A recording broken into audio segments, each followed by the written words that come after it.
What's up, guys? This is Coach Grant with First Down Training, and today we're going to be breaking down some routes that will make you an unguardable wide receiver. So I hope this video helps you guys out. Hope it could teach you a few new things about route running and what's going to make you a better wide receiver completely. Also, fellas, if you are a wide receiver or quarterback and would like to train with us this offseason, we are going to be traveling out to 11 more states across the country for 2-day-long QB and wide receiver training camps. Next up on our camp tour, we'll be coming out to Dallas, Texas. That camp is completely sold out, but then we'll be coming out to the DMV area, St. Louis, Honolulu, Boston, Cleveland, Austin, Seattle, Newark, Denver, and Los Angeles. So if you guys want some more information on that, how you could sign up to attend one of our 2-day-long camps, check out that very first link in the description below. We'd love to have you out there. Let's get started with this video. So this first route we're going to be discussing is a stutter-go. So many wide receivers will run this route incorrectly, and it starts at the stutter to sell that first move. So let's play this full speed, and let's watch what this wide receiver does. So when he does that stutter-go, it's so important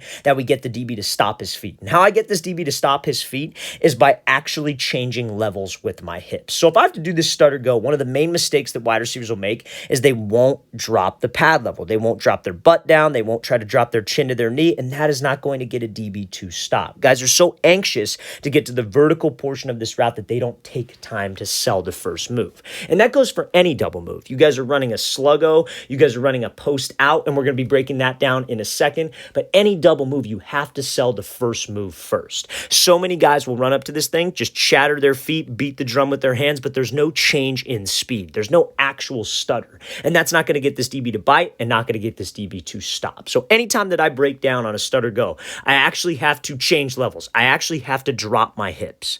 Now, not only will that slow your speed down, which makes the DB anxious to drive on this thing, but where's the DB's eyes supposed to be when he's in man coverage? His eyes are supposed to be on my hips. So when he sees my hips change levels and he actually sees my hips drop, what do you think the DB is going to do? He's going to drop, but he's not looking at my feet. He's not looking at my hands. I could shatter my feet and shatter my hands all day long. That's not going to get him to stop his feet. My goal is to get him to stop so I could accelerate and go run. Now, the key to being unguardable on this, right? This is how I get separation, but how do you keep separation? And that's by keeping your head down and actually accelerating after you make this move. You see how this wide receiver doesn't get this DB to stop, and then he starts looking back for the ball right away. Because when you guys look back for the ball and you're running, looking over your shoulder, that's obviously going to slow you down because nobody runs a 40-yard dash looking over their shoulder because it's going to slow them down. They put their head down. They got their eyes looking forward. They're driving.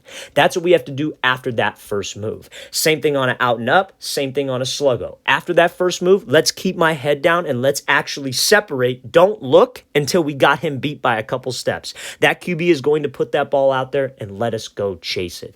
Now, again, if your quarterback maybe doesn't have the strongest arm, you're going to kind of have to balance this out and play it to how your offense would play it. But if you got a quarterback who could put this thing out there, let's get separation by changing levels and keep that head down to accelerate and separate. Let's play this thing again, full speed one more time. Great job by this wide receiver coming out, getting separation by actually changing levels and then putting that head down to accelerate up to that pass, and then a way to finish with the catch as well.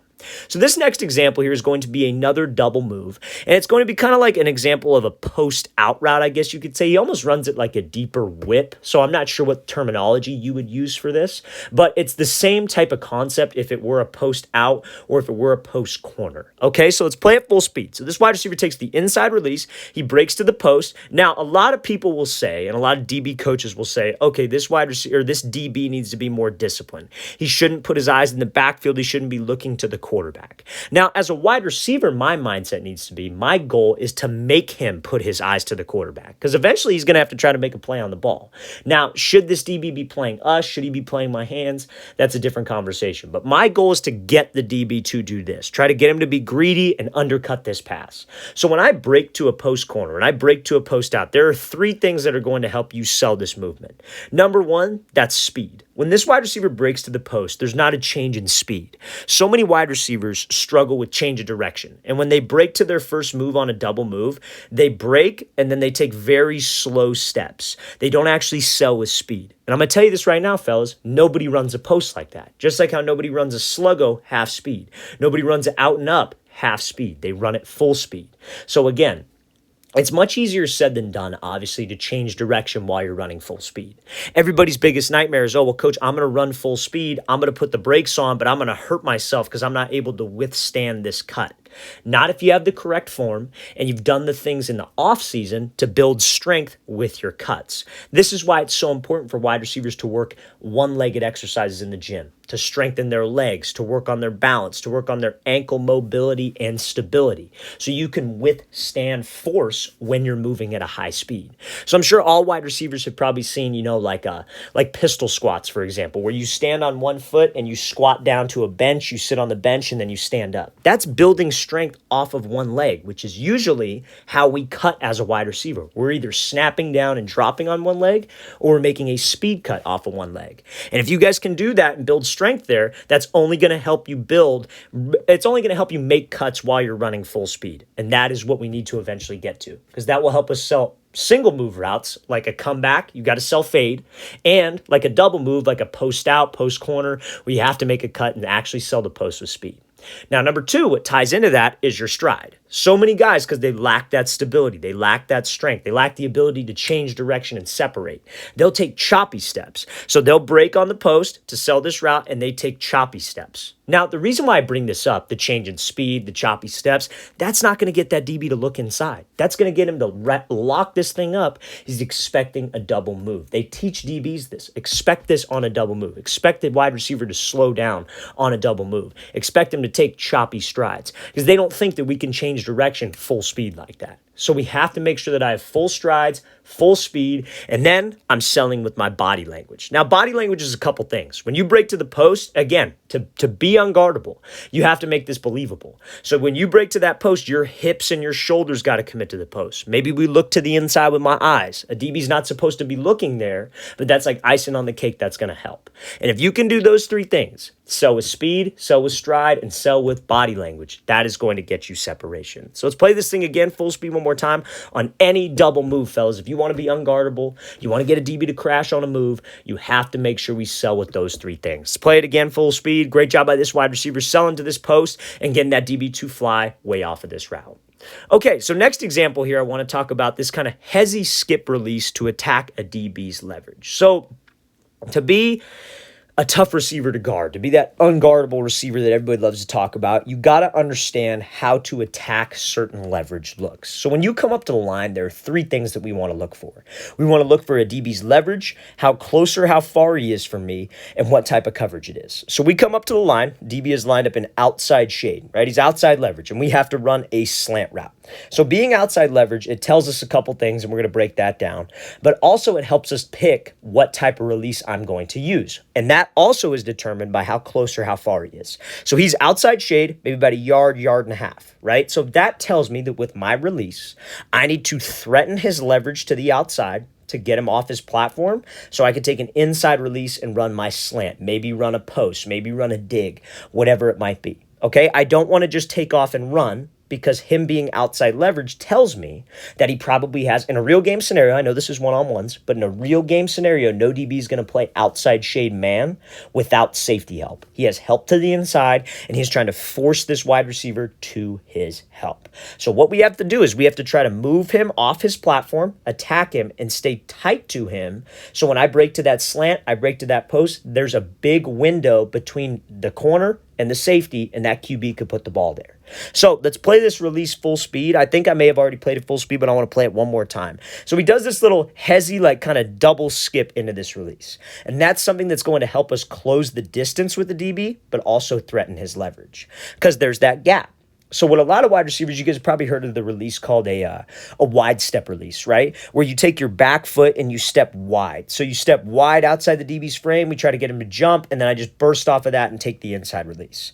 But if I do that wide step and it's just one single step and there's a gap between the two of us, I still have to get here on my route. So if I take this wide step, then I try to go inside, but there's a gap of space, this DB easily recovers. So I have to make sure that I close the distance. So that's the reason why behind this release that we are going to be breaking down right now. So this release I call like a hezzy skip wide step release. So what this receiver does, the first step of this release is a punch step with your right foot. So you're going to punch with the right foot, then you're going to step with the left foot twice. So it's right, left, right. So the skip portion of this release happens on the left foot. Now, this is a release that I used to not teach because I figured it was maybe a little too creative, maybe a little too fancy. Guys couldn't get this down as much. But I think that you guys could honestly get this down if you understand the tempo of it. So he goes punch with the right foot to give him some explosion. Left, left, right. And that double left foot step, so that left, left, that helps him close space. But also when you take that little hop step, it keeps that foot inside of your frame so you can push off of it and actually step outside the DB's frame with your crossover step or with that wide step. So you punch left, left, right. And when you push off of this left foot right here and you can step outside the DB's frame, your hips and your shoulders sell this move. He has no choice but to honor that and protect his leverage. Because remember, the whole point of being an outside leverage is to protect the outside route. Don't let this wide receiver run a fade, run an out route, run a comeback. So if I could threaten him with that, with my release, closing the space, stepping outside his frame, what do you think that's going to do? That is going to move him. And that is what's going to be able to get me separation to where I could get skinny on this thing, break it off, and be able to create space. So fellas, to be an unguardable wide receiver, you got to obviously know releases. You got to know how to get open, but we have to know the reason why those releases will work, and that's what this video just showed. So let's play this thing again, full speed one more time. So remember, it's a punch step for explosion, left, left, hard wide step. So right, left, left, right to close space, threaten that leverage to give me a bigger window on my slant. Let's play this full speed, punch, left, left, right, breaks this thing off, and way to win on that slant route.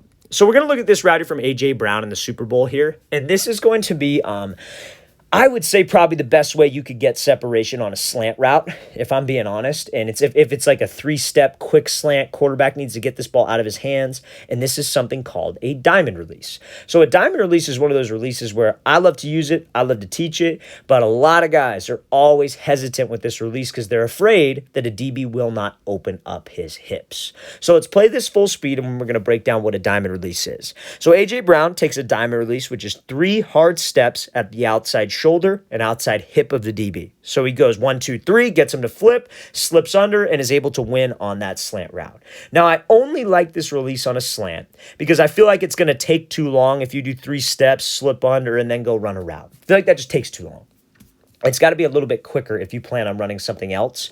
So this is only when you have to run a slant versus inside shade press. So obviously, the goal in that DB's inside shade is to protect the inside. Don't let us run a slant. So if my game plan is I'm just going to give him a hard jab outside, then take the inside release and break, it's not like the last example we showed where he's outside leverage. Because that DB, when you take a hard jab outside and he's inside shade, he's thinking, good, I want you to go outside. I want to take away the inside route and force you to my help, which is that sideline. So at the end of the day, though, this DB is still in man coverage. And what does he not want to get beat with? He doesn't want to get beat with a fade. So it brings me back to that same point I was making on that post-out route. Hey, my mindset shouldn't be, what if the DB sits? It should be, I am going to make him flip his hips by how well I sell this route. So when I take these 3 steps to his outside shoulder, I got to make sure what? They're fast steps. I'm running hard. I'm running in full stride. My hips and my shoulders and my eyes, everything about my body language is committed to that fade. And you combine that with speed and full stride, not taking choppy steps. This DB has no choice. He has to honor it. At the end of the day, he does not want to get beat deep. And that's every single DB's worst nightmare. Everything's a fade until it's not. And if we could sell fade for those 3 steps, I guarantee you he will open up his hips.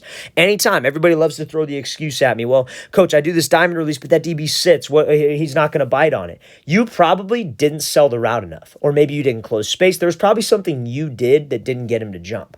Or maybe you're just not a threat downfield. Maybe you need to get faster. Maybe you need to build into this release and run a couple fade routes off of a speed release to get him to feel your speed. It's all relative. You have to build off of different releases. That's the only way that this kind of stuff will work. But this diamond release is a great way to get separation if you know how to run it. So when we come off that line, make sure that it's 3 hard steps at the outside shoulder, flip those hips so I get separation on that slant route.